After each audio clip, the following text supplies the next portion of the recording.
maman de deux enfants et j'ai été malheureusement foudroyée par cette horrible maladie qui est le cancer en 2016.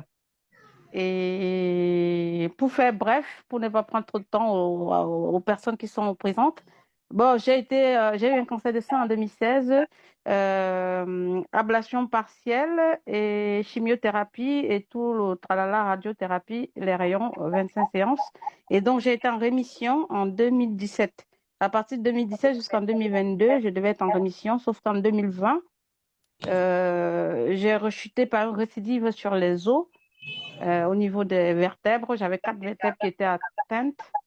Et donc, ça a été maîtrisé pendant 3 ans, de 2020 à 2023, avec l'immunothérapie, donc la thérapie, la médecine conventionnelle, hein.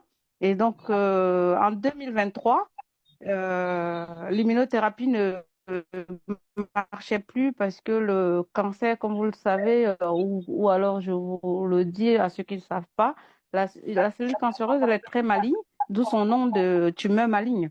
Du coup, elle a réussi à s'adapter à l'immunothérapie pendant 3 ans et en 2023, elle ne marchait plus du tout. Donc, mes os du corps ont été attaqués au niveau du bassin, du dos, d'autres vertèbres qui ont été attaquées et ça essayait d'envahir le corps. Du coup, on m'a changé de traitement.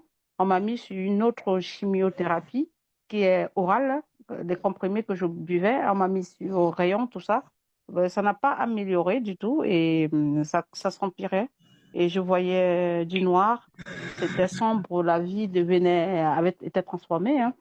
Parce que je vous rappelle comme que je suis un peu plus jeune pour ce cancer-là. Et donc, je fais la connaissance de la phytothérapie en décembre 2023 par une copine qui est au Cameroun, parce que je suis d'origine camerounaise, et qui me dit, tiens, j'ai l'information d'une thérapie.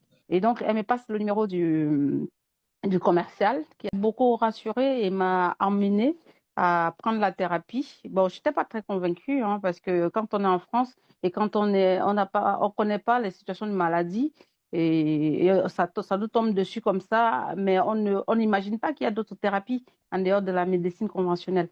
Donc, du coup, j'étais un peu sceptique et réticente, mais comme je voyais que j'avais pas de solution devant, c'était le bout, c'est-à-dire que si je réagis pas, voilà, je peux dire le mot, hein, je vais vers l'impensable. Et donc, du coup, je me suis dit, il faut que je... Et donc, je commençais à regarder sur Internet, c'est quoi la phytothérapie dont le commercial me parlait. Et donc, je suis tombée sur un témoignage d'un monsieur qui s'appelle Monsieur